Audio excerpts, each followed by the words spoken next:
Hey everyone, Thyworm here with another SSF strategy. This time Betray and Go, also known as Jun or Syndicate. I ran 50 tier 16 rare corrupted maps with Betrayal, which yielded me 21 safe houses, and I registered all the results. Let's dive in.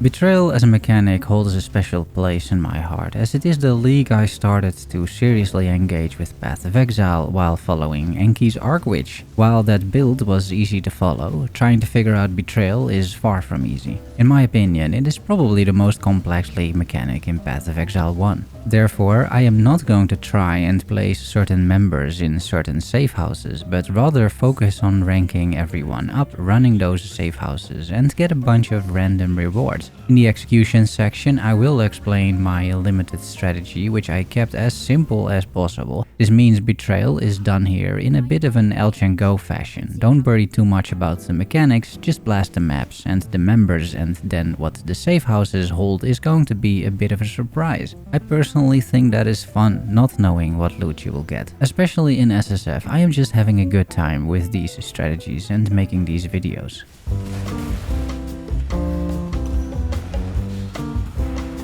This section was previously called Pros and Cons, but I decided to change it so I can explain why you would run this strategy, in particular in SSF. This way I can highlight certain drops, for example, or other reasons as to why I think you should do this. If you understand how to place certain members in certain safe houses, which I will not get into, you can target farm all sorts of rewards. For example, Gravicious in Transportation provides full stacks of Divine cards, a classic. I'm not doing that today, however. My Syndicate members end up in various safe houses, so loot is all over the place. Still, there are specific reasons to run this, even if you don't target farm certain members.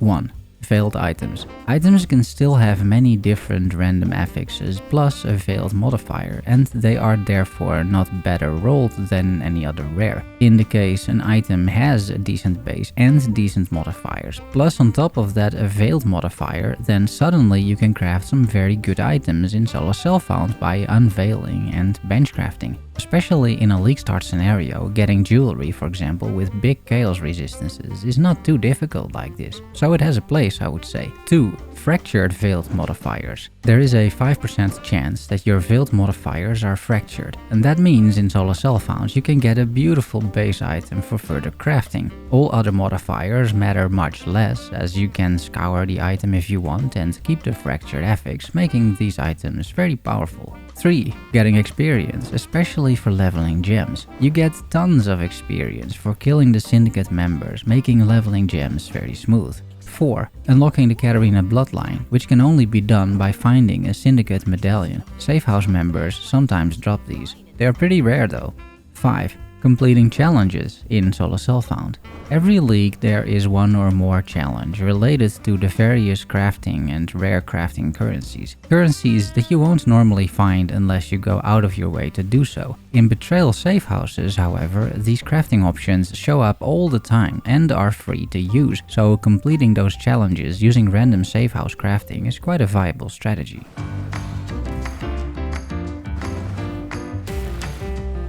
The Atlas focuses on a few aspects. 1. Betrayal, of course. I'm taking all of the clusters. One notable to keep track of is Pillage and Plunder. This one provides you the Fractured Veil modifier. Test of Loyalty, on the same cluster, ensures your members are usually high rank when you raid the safe house. Lethal Extraction is new and adds more intelligence, so you can run safe houses more often. 2. To remain in the spirit of fighting named monsters, I took several mercenary nodes too, and even a few rogue nodes. I'd say these are completely optional, there is very little synergy really between them and Betrayal, but still. 3. Some map sustain. 4. Scarabs. 5. Searing Exarch, my go-to influence. And 6. Finally, rarity, quantity and map effect, just for map drops. I don't think Syndicate members are affected by it. If you have less Atlas passive points than me, I would drop Mercs and Rogues. For Scarabs, I would pick a regular Betrayal Scarab, even though the Atlas most likely ensures that they show up, but fine. I use a Betrayal Scarab of Reinforcements to get more members out. I also ran a Betrayal Scarab of the All Flame, but I'm not sure that did a whole lot in hindsight. I have not noticed it, and haven't seen All Flame related loot to my knowledge. But all flame embers are a bit of a blind spot to me. I don't use them very often, and in this case not at all. The last one, Betrayal Scarabs of Unbreaking, are rare, and I only used around 20 of them in 50 maps. They're not mandatory at all. You can fill the scarab slots with whatever you like. Here I am adding, for example, some shrines. Beyond is nice too, or just more monsters, or in this case a bunch of rogue exiles.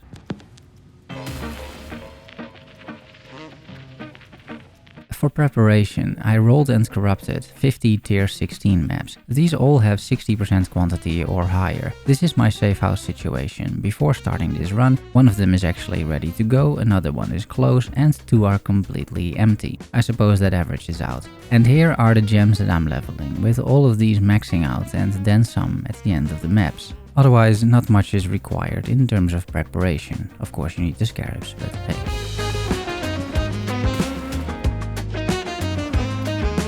Let's talk execution. I will lay out my strategy, if I can call it that. These are a few simple rules to interact with the syndicate members. If you don't do this, no worries, but you will end up with fewer safe houses to run and therefore less loot than what I have. 1. Never remove a member from the board. 2. Create as much trust and after that betray that trust, resulting in green and red lines respectively. More lines is better, as these increase the chances of members fighting with or against each other when you encounter them. Never become neutral, as that kills the lines.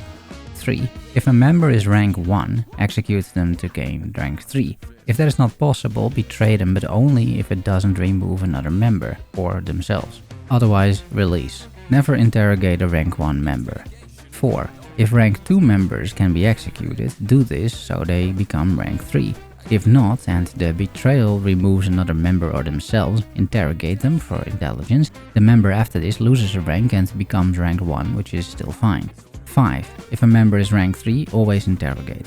6. All other situations, just release, to be safe. In case of doubt, simply release the member as well. And 7. If a member doesn't have a rank at all and can join a safe house, you should always do that too. That's it, that's all I do, and it's very effective. Whenever a safe house can be run, do that. I have John placed in my hideout in such a way that I can't miss it, and that is all there is to it, I feel.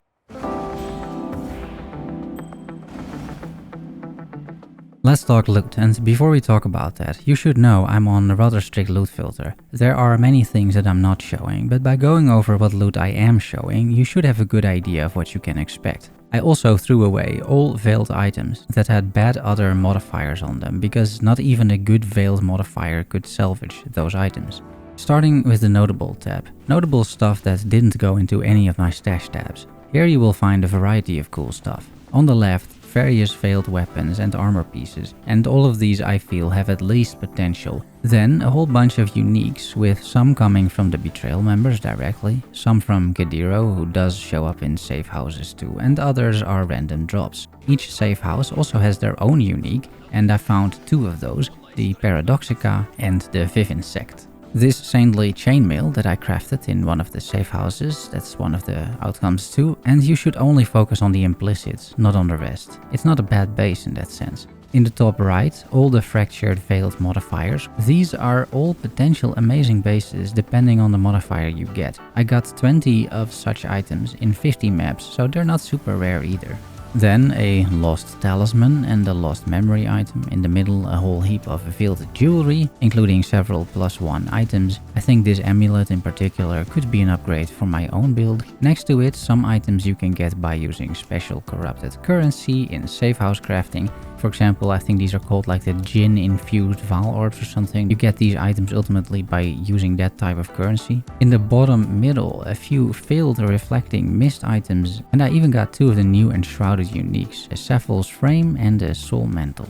This is by far the most interesting stuff I feel in terms of loot. I would say all of these items are why you are running this strategy. There is more, however. The currency tab with one notable piece here, the 8 veiled chaos orbs. All other drops are pretty much standard for running 50 tier 16 maps, as I've realized at this point since this is the 4th video. In fragments, I found 2 syndicate medallions out of 21 safe houses. The sample size is too small to draw any conclusions though. Scarabs, you get some, as you can tell, and safe houses tend to drop a good number of scarabs as well. A quick count gets me to around 550 scarabs, which is 11 scarabs per map if you include the safe houses. That is not a bad yield on top of all of those veiled items. Then, making an appearance for the first time in these videos, the gem section, because part of the crafts in the safe houses are related to gems. You either get to craft a gem or pick one from a timed strongbox. And as I had mercenaries in my maps too, I found a few Tartarus gems. Maps, you do sustain 85 tier 16 maps, 12 unique maps, 4 guardian maps, 3 nightmare maps.